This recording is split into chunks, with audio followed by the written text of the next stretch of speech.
Sir, आज संगठन का नए रूप से विस्तार हुआ है, क्या कुछ कहना चाहेंगे और क्या इंफॉर्मेशन देना चाहेंगे?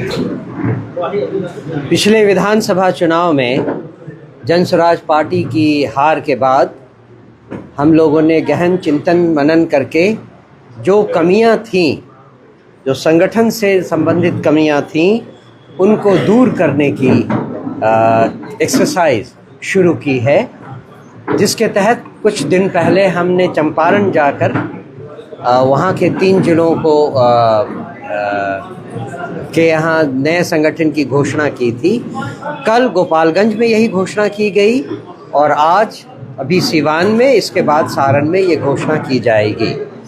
हमने नए सदस्यों को, नए पदाधिकारियों को एकल पद देने की घोषणा की है, जो अगले 1 महीने में अपनी कार्यकारिणी का गठन हर प्रखंड से लोगों को चुन चुन कर करेंगे। यही हमारी सोच है। चुनाव में संगठन ने बड़ी मजबूती के साथ काम किया था, बाकी इसके जब आप लोग चुनावी मैदान में उतरे तो एक भी सीट आपको हासिल नहीं। उसके कई कारण हैं, कुछ आंतरिक कारण हैं, कुछ बाह्य कारण हैं। आंतरिक कारणों में हमारे संगठन की कमजोरी भी थी।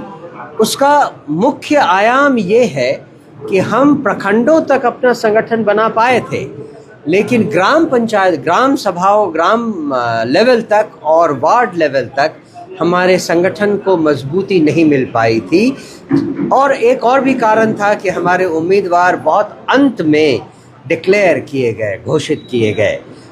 इन सब कारणों को समझते हुए हमने ये सोचा है कि ये गलतियां इस बार हम नहीं करेंगे। समय में प्रशांत किशोर जी खुद चुनाव से पीछे हट गए, क्योंकि उन्होंने वादा किया था चुनाव लड़ेंगे राघोपुर विधानसभा, या फिर मंगल पांडे यहाँ से चुनाव लड़ेंगे। ऐसा कोई कारण रहा क्या? नहीं, ऐसा कोई वादा उन्होंने कभी नहीं किया।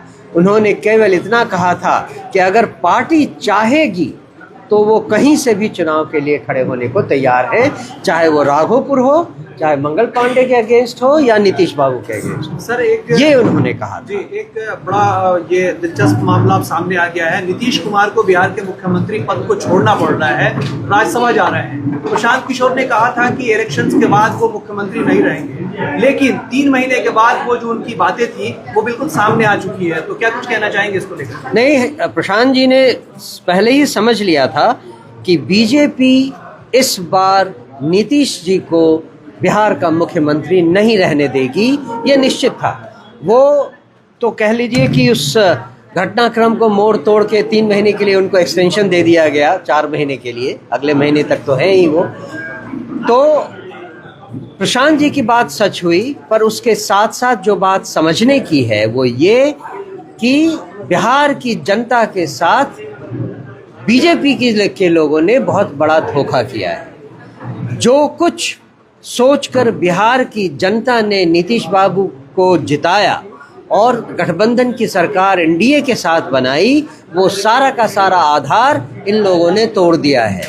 इस बात को बिहार की जनता भूलेगी नहीं और हम उनको भूलने नहीं देंगे। जदयू के लोग खुद ही बहुत नाराज हैं और बिहार की जनता इस बात से बहुत आहत है कि जो योजनाएं नीतीश बाबू ने चलाई थी, वेलफेयर स्कीम वगैरह, उनका अब क्या होगा अगर वो यहाँ नहीं रहे। ये सारी की सारी चीजें अब शंका के दायरे में चली आई। तो जल्दी पंचायत स्तरीय चुनाव भी होने वाले हैं, तो क्या जन स्वराज की भूमिका पंचायत स्तरीय चुनाव में भी देखी जाएगी? हम लगभग ये मन बना चुके हैं कि अभी से लेकर आगे हर चुनाव में, हर स्तर के चुनाव में भाग लेंगे, लेकिन पंचायत चुनाव में हम हिस्सा ले या नहीं ले, विभिन्न जिलों में प्रशांत जी अभी दौरा कर ही रहे हैं। आज अभी वो रोहतास बक्सर में हैं और वहाँ पे हर जगह जिलों में वो लोगों से उनकी राय मांग रहे हैं कि उनके अनुसार हमें इन चुनाव में भाग लेना चाहिए या नहीं। लगभग ये राय मिल चुकी है कि हमें पूरे मन से पार्टी लेवल पर, पार्टी के तहत पंचायत चुनाव में भाग लेना चाहिए।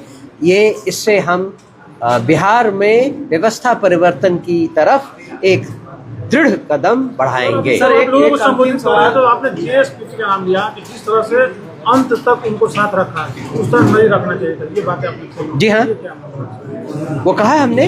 और ये एक प्रोफेशनल टीम है जिनका काम अभी भी हमारे लिए इम्पोर्टेंट है, जो कि हमें बहुत तरह की स्टैटिस्टिक्स और डाटा और डिटेल्स बताते हैं, पर इनका काम पटना में है जिनको हम वहाँ इस्तेमाल सर, एक करेंगे। अंतिम सवाल, जिला अध्यक्ष का चुनाव अब आपने कर दिया है, किन कारणों से और किन वजूहात के बिना पर उनको जिला अध्यक्ष बनाया गया है, क्या उसके बारे में भी कुछ बताएंगे और किन को बनाया गया है? इस घोषणा के पहले विस्तृत चर्चा की गई थी, जिले के लोगों को बुलाकर, प्रमुख लोगों को बुलाकर, यहाँ आकर यहाँ के लोगों को प्रशांत जी से मिलाकर, फिर प्रशांत जी यहाँ आए थे, वहाँ वो बहुत वाइड स्पेक्ट्रम से लोगों के साथ बातचीत की।